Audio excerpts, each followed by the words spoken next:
Hello and welcome to Paano ba to? And for today's episode, we have a question about career and life from our letter sender, Miss Waiting for My Breakthrough. I'm super excited kasi starting this video, I'm going back to the original format of Paano ba to, which is reading actual letters from you and finding the perfect person to give advice for it. And I am super happy because matagal ko nang gustong imbitahan ang guest natin for today. And I personally am very excited to hear her advice. Please welcome our super special guest, Dimples Romana.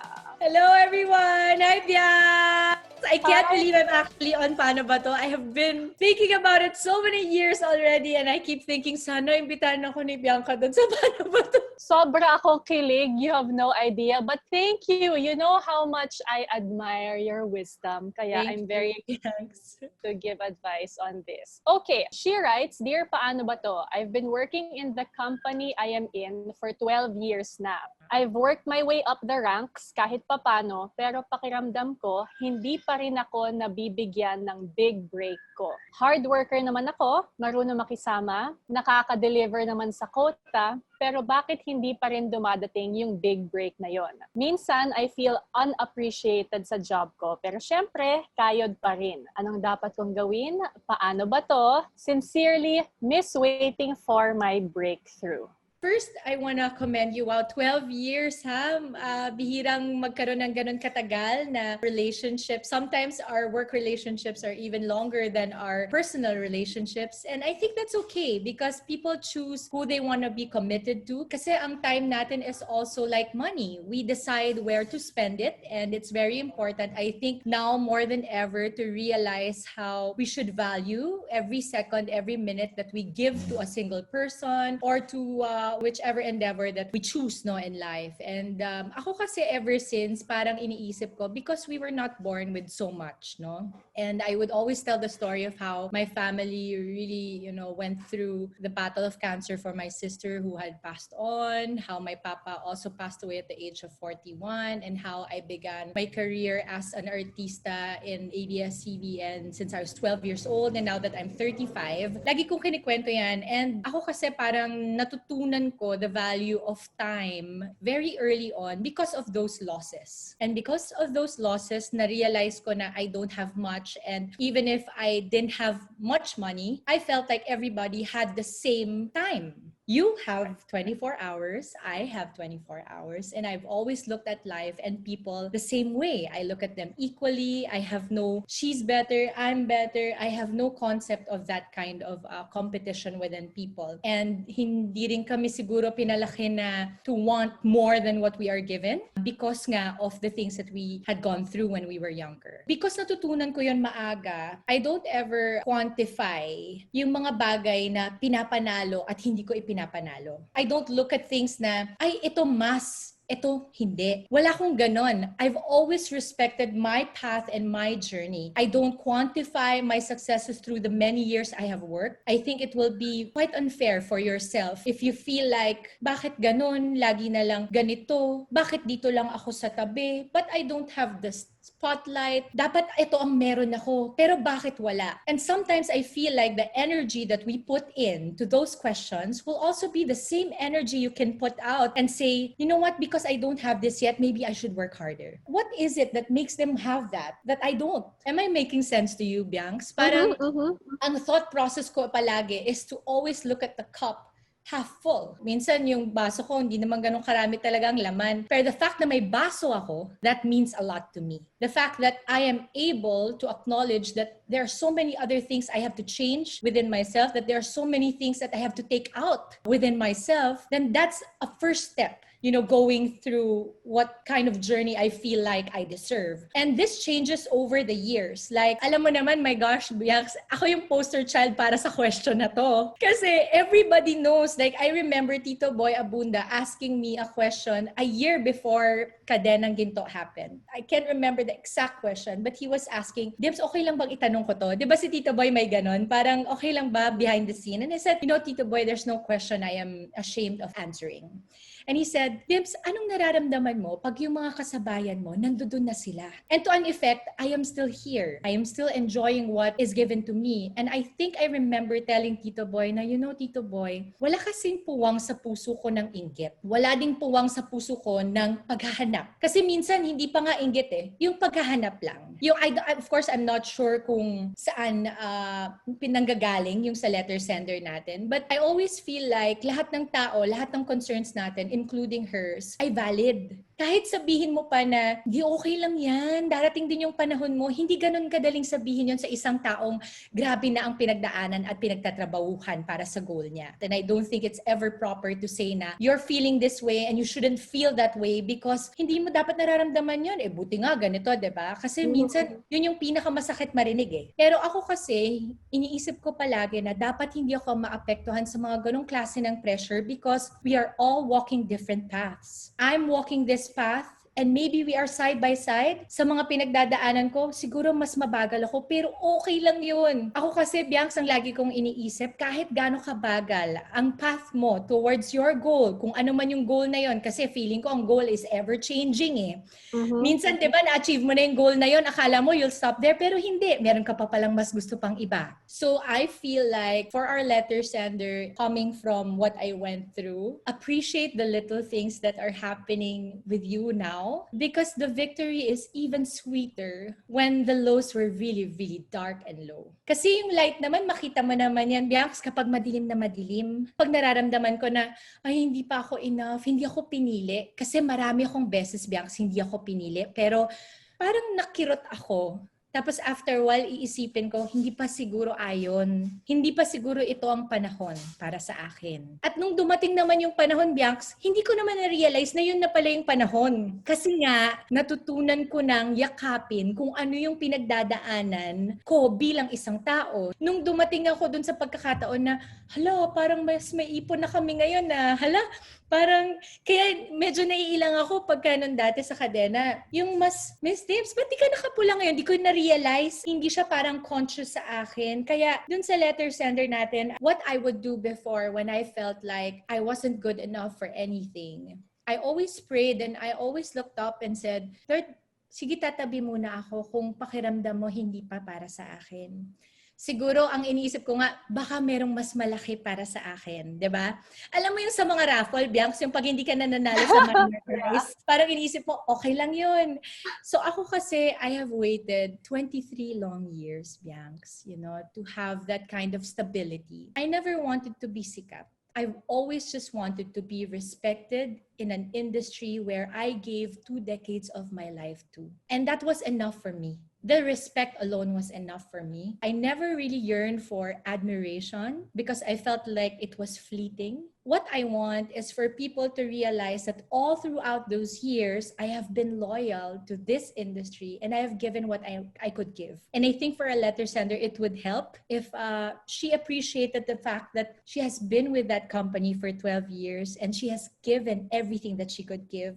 Minsan masarap kasi, di ba, kahit sa pagmamahal, Bianx, ang sarap nung kahit hindi mag-workout yung relasyon nyo, pero alam mo na naibigay mo lahat ng pwede mong ibigay. Kasi when you're holding back, I think that's when it's not happening. Because with Kadenang Ginto, I said, you know what, Lord, I'm not afraid anymore. Today, I'm deciding I won't be afraid anymore. I'm going to go for it and I'll see if you can take my hand halfway through. And boy, did he take my hand. And we came running through the fields, Bianca. And I feel like I'm still running with the Lord right now. And alam mo yung pakiramdam ng ganon, Bianca. So, believe ako dun sa letter sender natin kasi 12 years is no joke. No easy feat. Natutuwa ako sa mga taong ganon mangarap, yung malaking mangarap. Kasi malayong-malayo yung mararating niya sa mga ganong pangarap. I would also, tell her never to compare her journey to others. We have our struggles deep within us, and I think the social media has really messed up with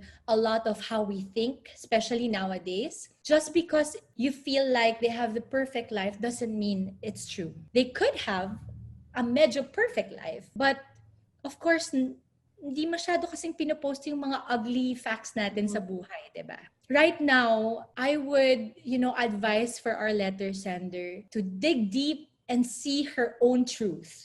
Let that truth guide you. Let that truth speak for how you are at work and within your family. And eventually, people are going to see right through how loyal you are, how patient you are, how persevering you are. Because at the end of the day, Biancs, we are all equally made. We are all equally made. And no matter how you feel like somebody else is going through that goal of yours and taking it away from you, it's just an illusion. You have your own journey and there will be your own paradise. But at this point, if it's not coming, then you're just gonna have to sit there like I did. I sat and I worked really hard, Biancs. I worked every single day. And lagi kong sinasabi, Biancs, diba sa pag-aartista, sobrang daming maganda sa atin, sobrang daming sexy, sobrang daming mahusay. Pero ang lagi kong sinasabi, pag pumapasok ako ng kwarto, lagi kong sinisiguradong ako ang pinakamasipag. Kasi at least yon hindi nila makukuha sa akin.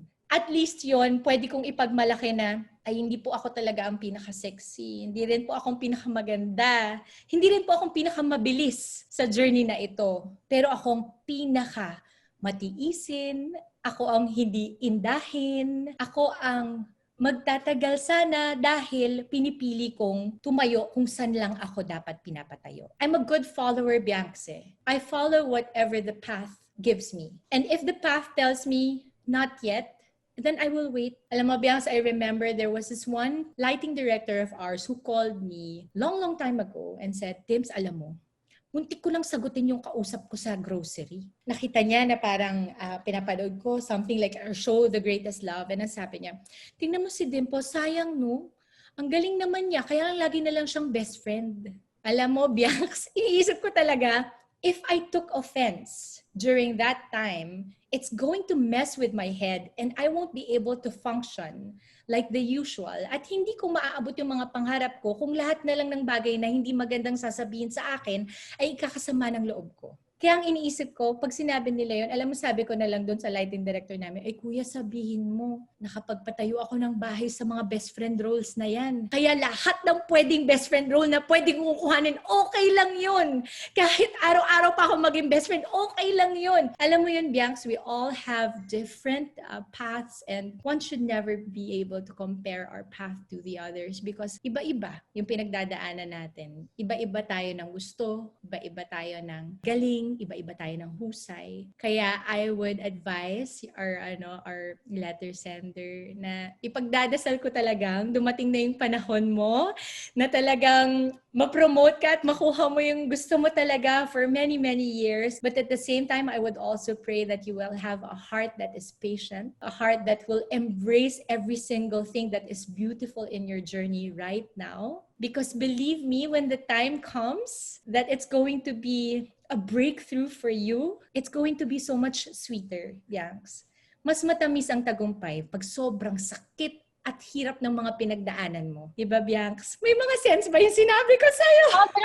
Alam mo, I was just nodding the whole time because I could relate so much. Like, so many times, I felt like, sana ako nakakuha nun, pero hindi eh. Or even like, bakit hindi ako? Pero okay, mag-iintay ako. I love everything that you said, first of all. And I did want to say that you deserve everything that you have and that you have been blessed with, especially this past few years. I love that saying that luck isn't really luck. Luck is opportunity meets preparation. So yes, you wait for your time, but it's not like nakahilata ka lang waiting for your time, right? You work your ass off, and by the time ready na yung wavelength ng dream mo para sa'yo, it will really meet.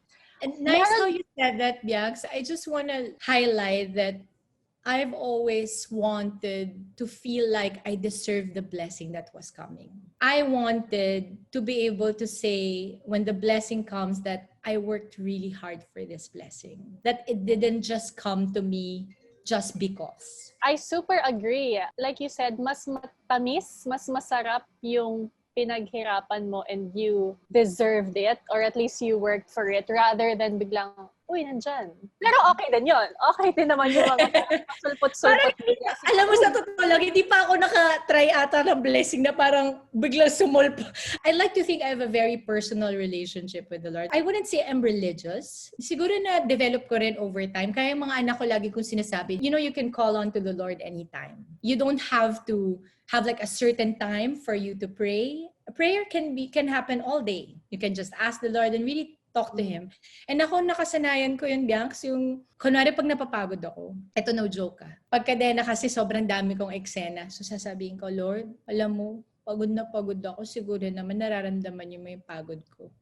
Palagay ko, after 1 month, yung hinihingi ko sa'yo, ibibigay mo na sa akin. Kasi pagod ako.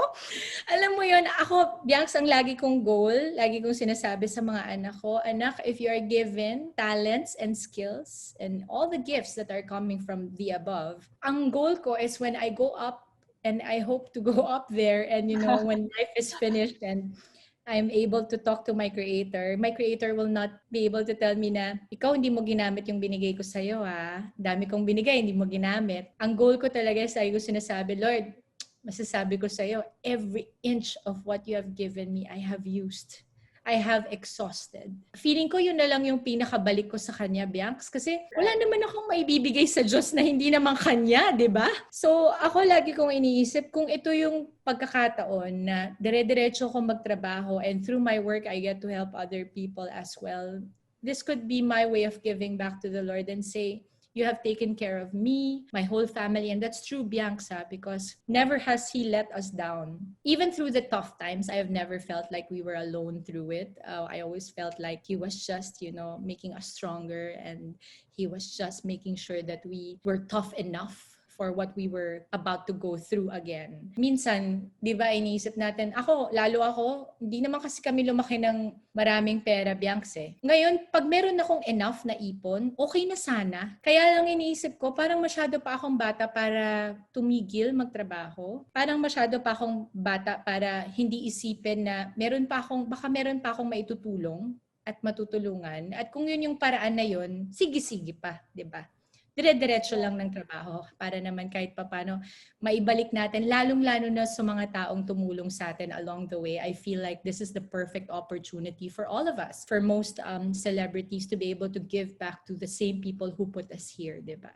Right. Amen to all of that. And I love what you said about all the talents and skills we're given. Ako kasi I always say naman, all the talents and skills we're given, kaya yun binigay sa atin is to use it to serve others, right? To serve those around you. But I love how you framed it, which is kapatid nun, na kaya yun binigay sa atin because we should maximize it. We should do the best. Parang kumbaga investment ng pera. Kapag nilagay mo sa bangko, gusto mo yung bangko, papalaguin yung investment mo. Parang ganon. And I love that metaphor. And when you were talking, may naalala lang ako na gusto ko share sa'yo. We interviewed recently a British banker turned Buddhist nun. So she left her life in the finance world to become a nun. When she was asked about the secret to contentment and happiness, sabi niya, only you know the answer to what is enough for you. That's true. People can judge, people around you can say, ay, bakit? Like the comment that was given to your Lightman and all of these things. People can judge you for